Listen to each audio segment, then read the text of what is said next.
Hello! I am back, and we are playing, well, I'm sure you figured it out, Mass Effect. Let's go to CSEC.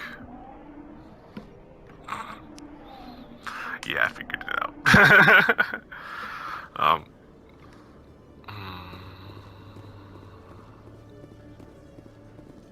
But I just remember that it was saying to go to CSEC to do it, so I'm just going to check here. Tallying to Presidium. There we are, to Docking Bay. But I haven't actually been here, so I'm just going to do it. One sec. One more second. I'm gonna go over here. And see if there's people who want to talk to me. Hi. One sec. Looking you up.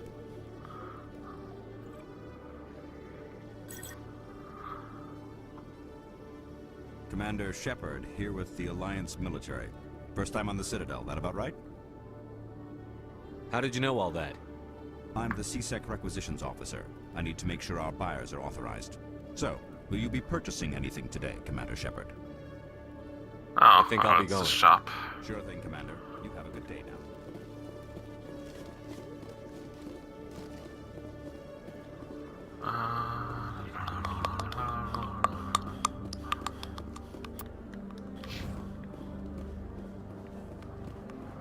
Unless I am literally just checking for quests. It'll be a second, and then we'll go into the Normandy and do some stuff.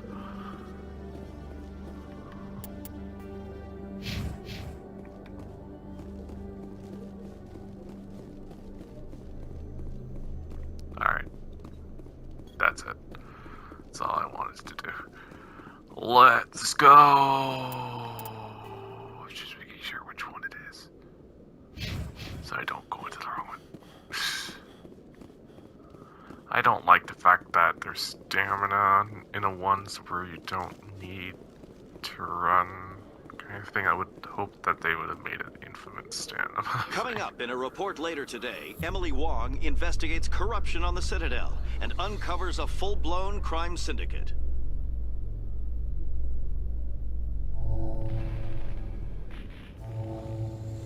Alright, hello.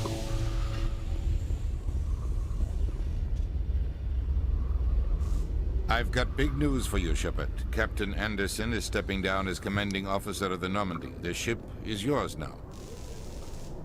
She's quick and quiet, and you know the crew. Perfect ship for a Spectre. Treat her well, Commander. I'll take good care of her, sir. I know you will, Commander. I want the truth. Why are you stepping down, sir? You needed your own ship. A Spectre can't answer to anyone but the Council. And it's time for me to step down. Come clean with me, Captain. You owe me that much. I was in your shoes 20 years ago, Shepard. They were considering me for the Spectres. Why didn't you ever mention this? What was I supposed to say? I could have been a Spectre, but I blew it? I failed, Commander. It's not something I'm proud of. Ask me later and I'll tell you the whole story. For now, all you need to know is, I was sent on a mission with Saren, and he made sure the Council rejected me. I had my shot. It came and went. Now you have a chance to make up for my mistakes. I won't let you down, sir. Saren's gone. Don't even try to find him. But we know what he's after. The conduit. He's got his Geth scouring the Traverse looking for clues. We had reports of Geth in the Pharaoh system shortly before our colony there dropped out of contact, and there have been sightings around Noveria. Find out what Saren was after on Pharos and Noveria. Maybe you can figure out where the conduit is before he does. The Reapers are the real threat. I'm with the Council on this one, Shepard. I'm not sure they even exist. But if they do exist, the conduit's the key to bringing them back. Stop Saren from getting the conduit, and we stop the Reapers from returning. I'll stop him. We have one more lead. Matriarch Benezia, the other voice in that recording. She has a daughter, a scientist who specializes in the Protheans. We don't know if she's involved, but it might be a good idea to try and find her. See what she knows. Her name's Liara, Dr. Liara Tassoni. We have reports she was exploring an archaeological dig on one of the uncharted worlds in the Artemis Tau cluster. Sounds like we should head for the Artemis Tau cluster. It's your decision, Commander. You're a Spectre now. You don't answer to us. But your actions still reflect on humanity as a whole. You make a mess and I get stuck cleaning it up. I'll try not to make things any harder on you, Ambassador. Glad to hear it, Commander. Remember, you were a human long before you were a Spectre. I have a meeting to get to. Captain Anderson can answer any questions you might have.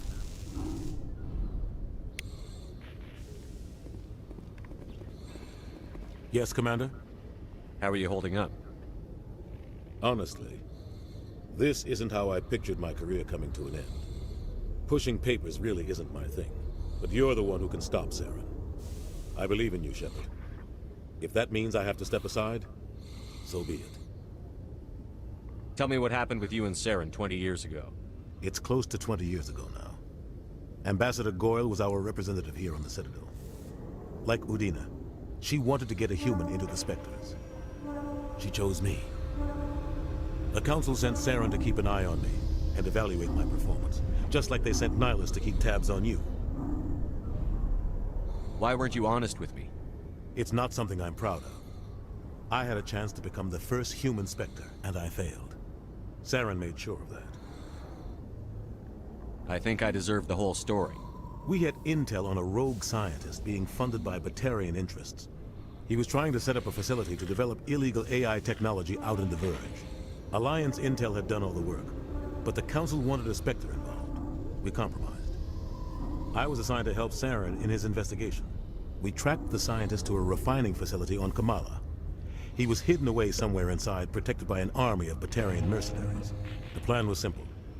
Sneak into the plant, capture the scientist, sneak back out. Quick, quiet, and a minimum of bloodshed. I'm guessing things didn't go as planned. Saren and I split up to cover more ground.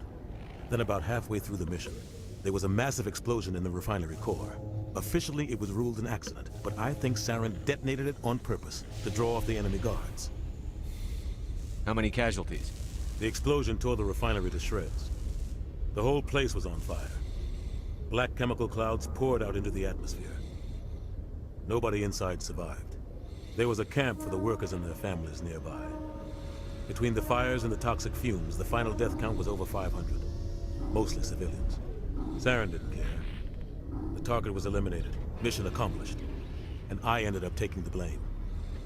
That ended all talk of me joining the Spectres. Saren caused the explosion. How'd he pin it on you?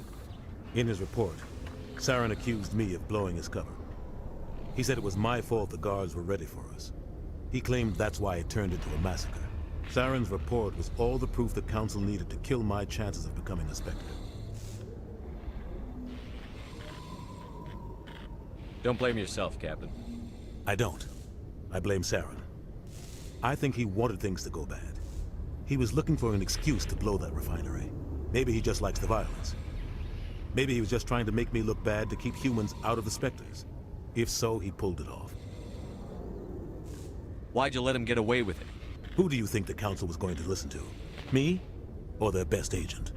I had a bad feeling about him right from the start. I should have been more careful. Maybe I could have stopped things before they got out of hand. The only thing I care about is stopping Saren. You're right, Commander. It's no good living in the past. I should go. I'll be here if you need anything.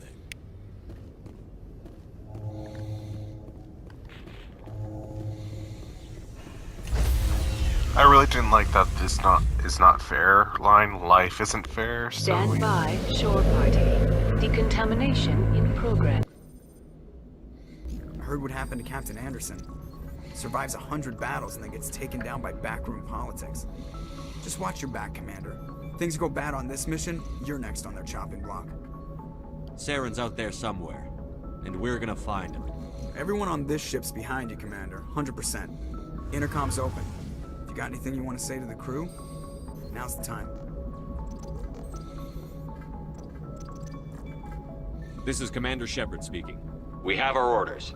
Find Saren before he finds the conduit. I won't lie to you, crew. This mission isn't going to be easy.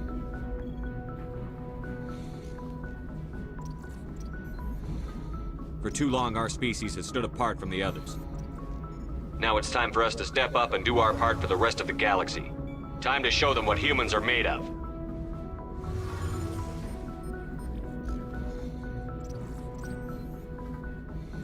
Our enemy knows we're coming. When we go into the Traverse, Saren's followers will be waiting for us. But we'll be ready for them, too.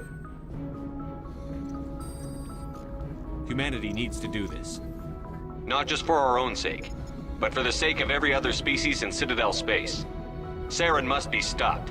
And I promise you all, we will stop him. Well said, Commander. Captain will be proud. The captain gave up everything so I could have this chance. We can't fail. Yes, sir. Boom, Paragon points. Alright. Alright, let's talk to everyone. Because that's a thing that we have to worry about. Oh.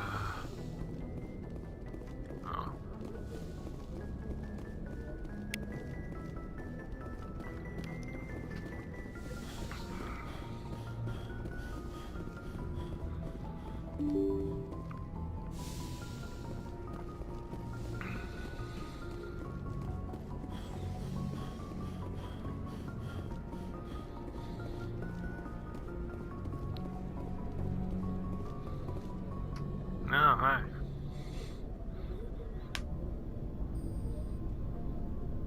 Anything you need, Commander?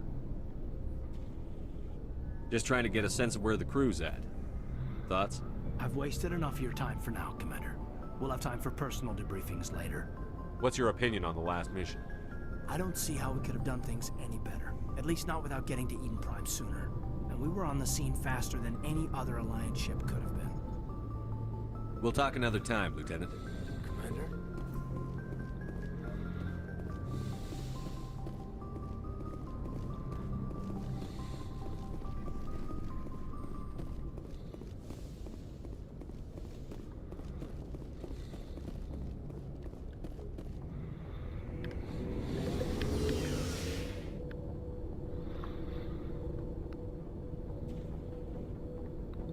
I fear this elevator for so long. Thanks for bringing me on board, Commander. I knew working with a Spectre would be better than life at CSEC. Have you worked with a Spectre before? Well, no, but I know what they're like. Spectres make their own rules. You're free to handle things your way. At CSEC, you're buried by rules. The damn bureaucrats are always on your back. For the most part, the rules are there for a reason. Maybe. But sometimes it feels like the rules are only there to stop me from doing my work. If I'm trying to take down a suspect, it shouldn't matter how I do it, as long as I do it. But CSEC wants it done their way. Protocol and procedure come first. That's why I left.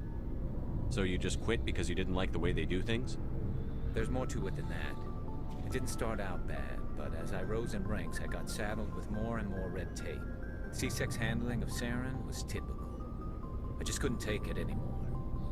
I hate leaving. I hope you made the right choice. I'd hate for you to regret it later. Well, that's sort of why I teamed up with you. It's a chance for me to get off the Citadel, see how things are done outside CSEC. Either way, I plan to make the most of this.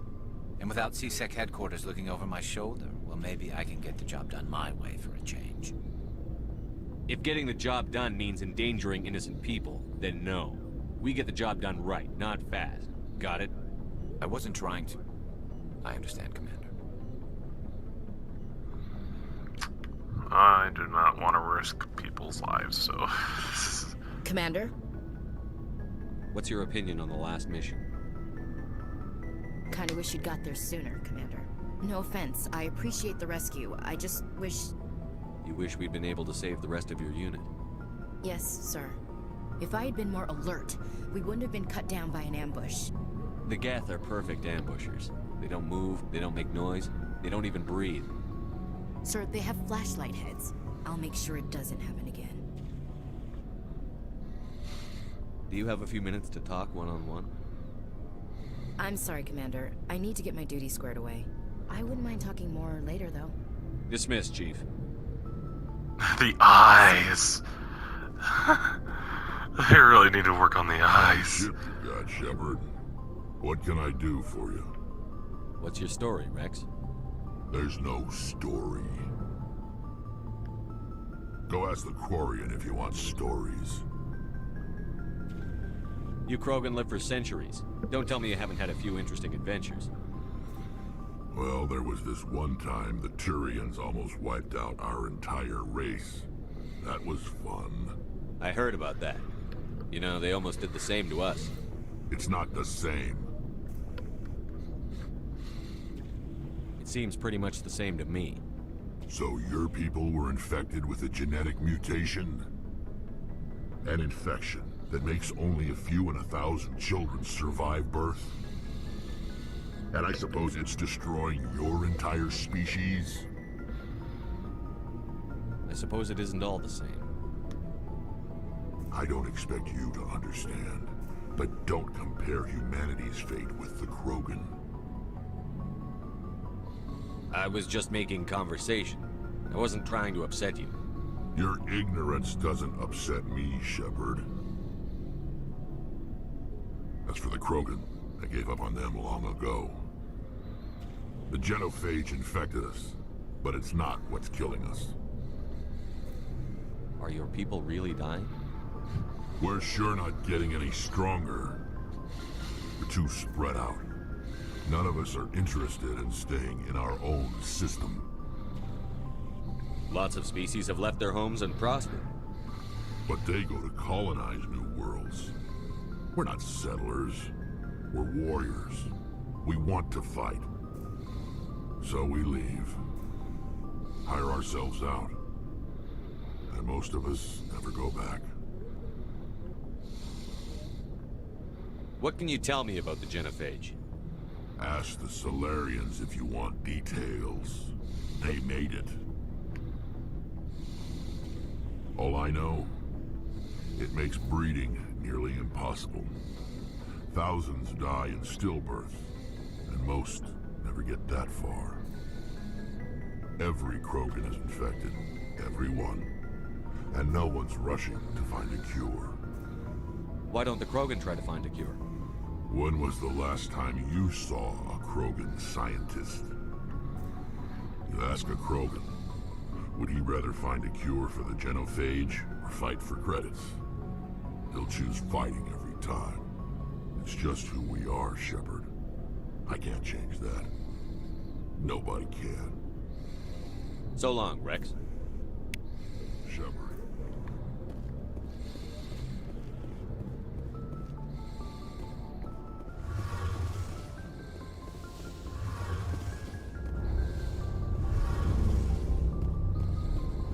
Your ship's amazing, Shepard. I've never seen a drive core like this before.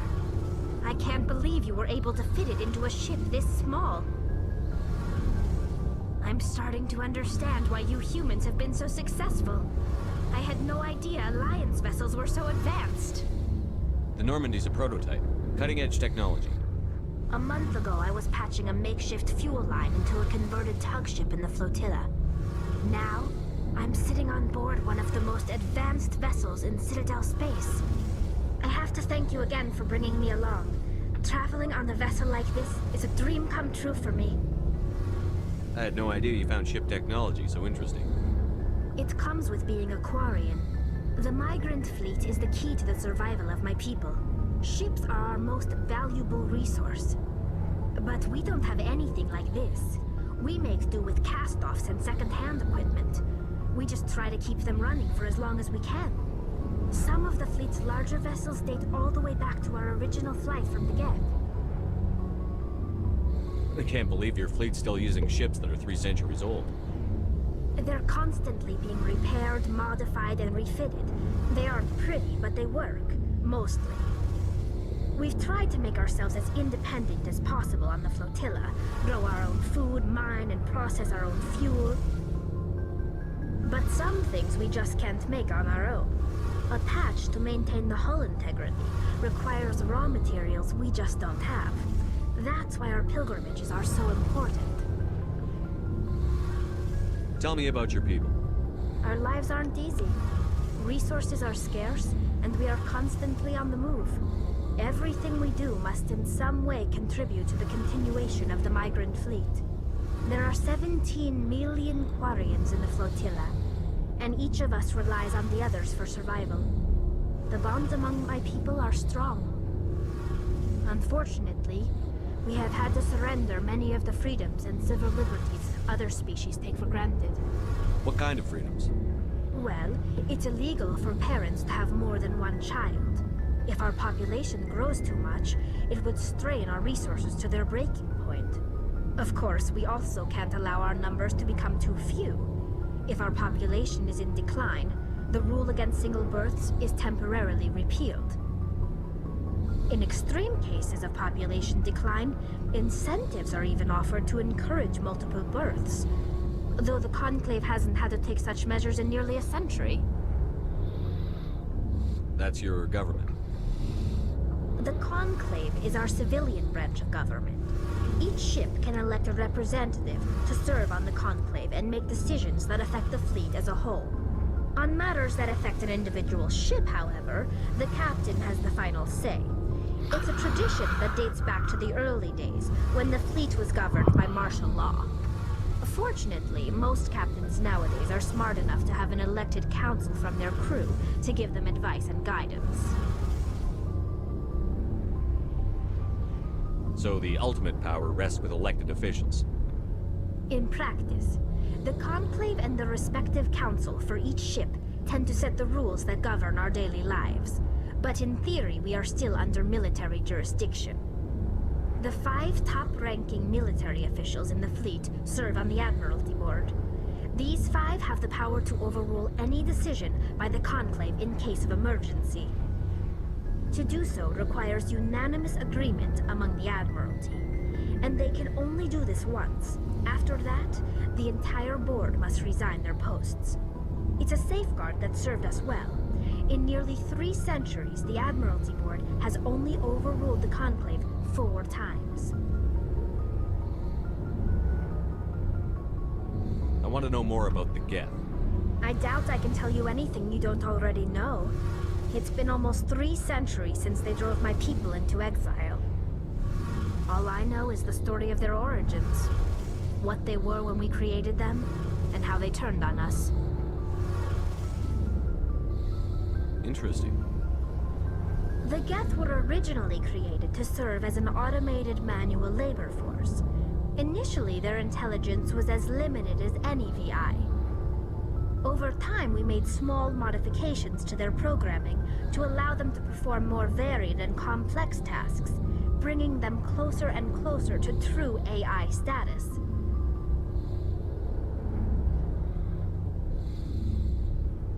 How come the Council didn't step in and stop you? This wasn't true AI research. We may have been skirting the bounds of the law, but we never did anything that was actually illegal. The changes were so insignificant, so gradual, that we were able to control them. Or so we thought.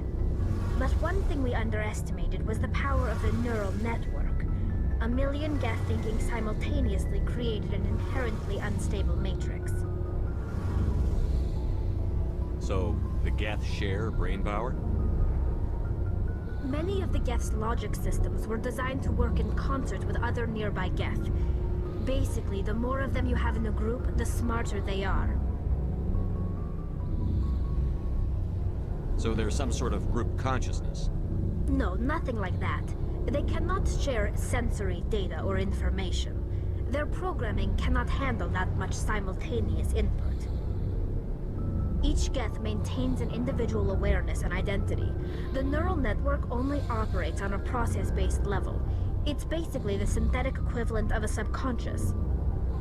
But when they're in close proximity, they can coordinate low-level functional processes, freeing up more capacity for original or independent thought.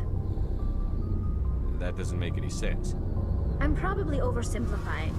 The Geth are incredibly advanced and complex creations. All you need to know is that they get smarter when they gather in large numbers. As we built more and more Geth, their effective intelligence intelligence became more sophisticated, more abstract. One day, a Geth began to ask its Quarian overseer questions about the nature of its existence. Am I alive? Why am I here? What is my purpose? As you can imagine, this caused a near panic among my people. I don't see what's so bad about those questions.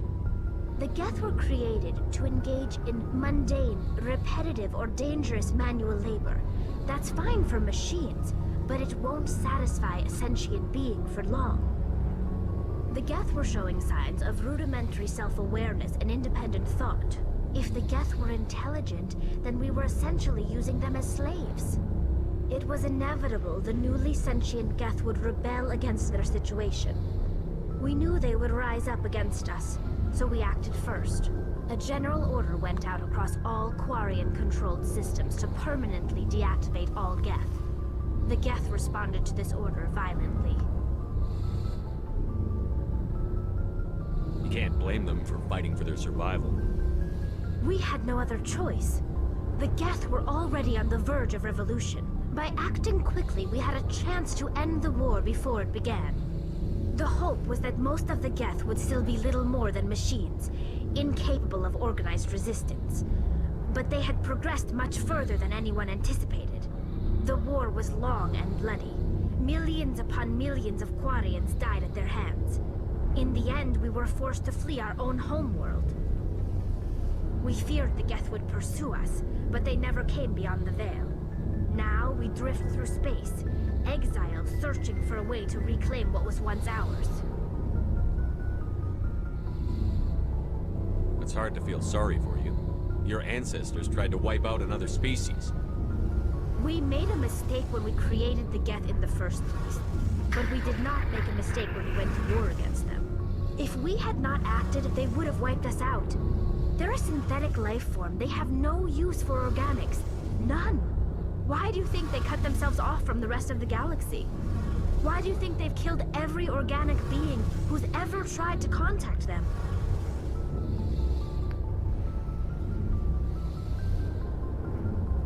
I didn't mean to offend you. I'm sorry. I didn't mean to get so worked up.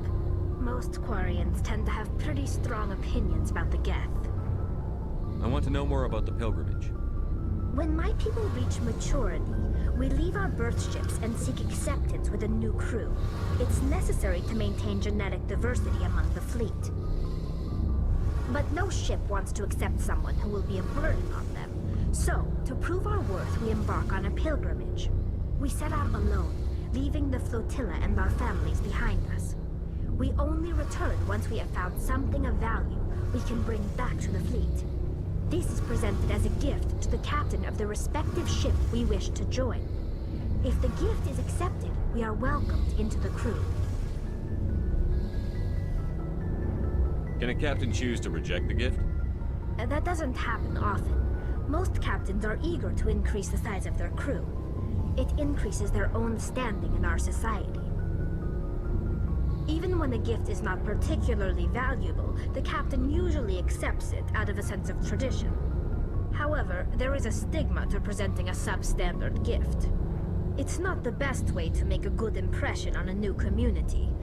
Most pilgrims don't return until they find something worthwhile.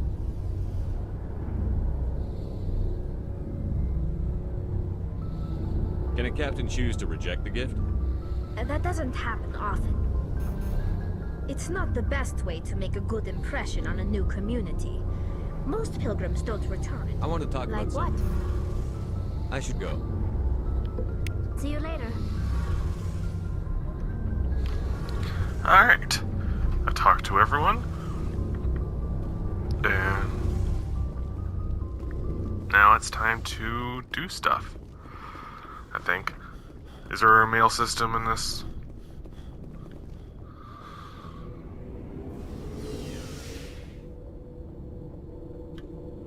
I'll check if there's a mail system, and then if there isn't, do a quest.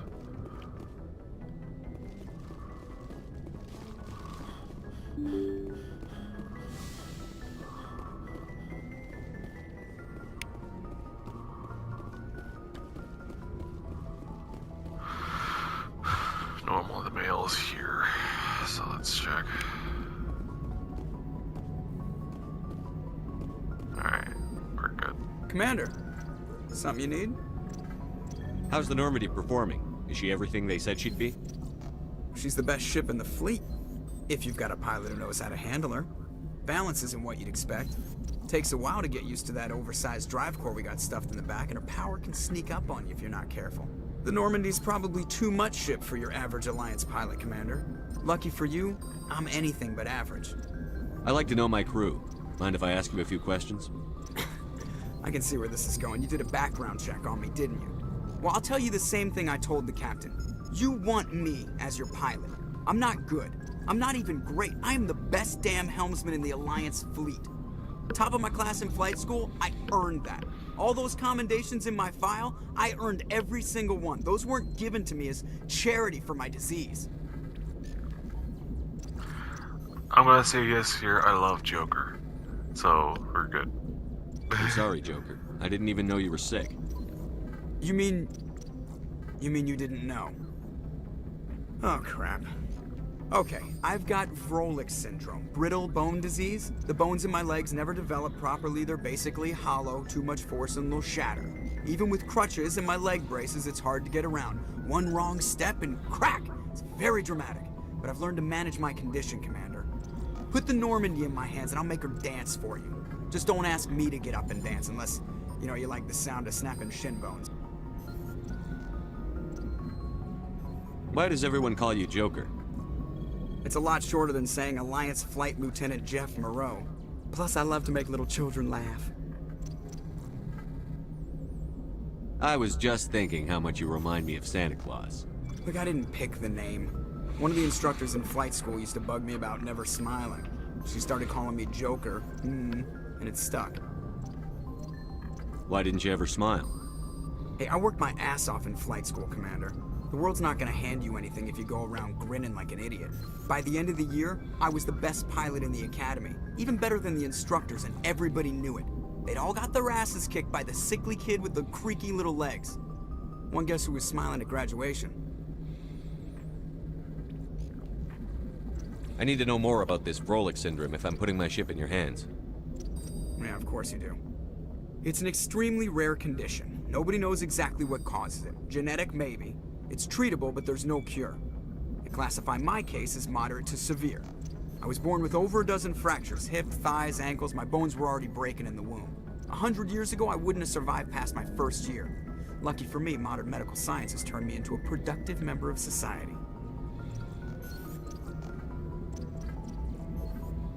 You're not gonna break a bone trying to fly the ship, are you?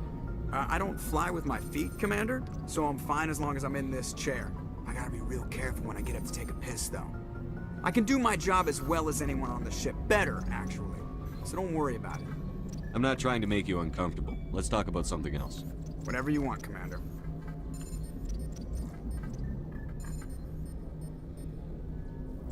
How'd you end up joining the Alliance? Look, if you're looking for an inspirational tale of the crippled kid overcoming impossible odds, you're gonna be disappointed. My mother was a civilian contractor working for the Alliance. I basically grew up on the Arcturus station back when they were building up the fleets. Spend all that time around Alliance ships, there's a good chance you'll end up going to the Academy. I have to go. Alright, see you.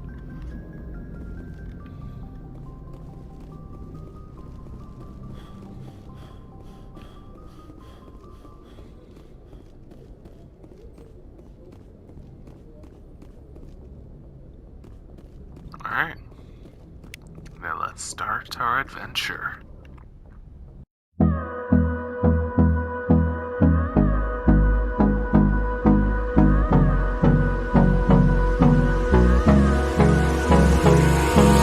Hold me close till I get up. Time is barely on our side.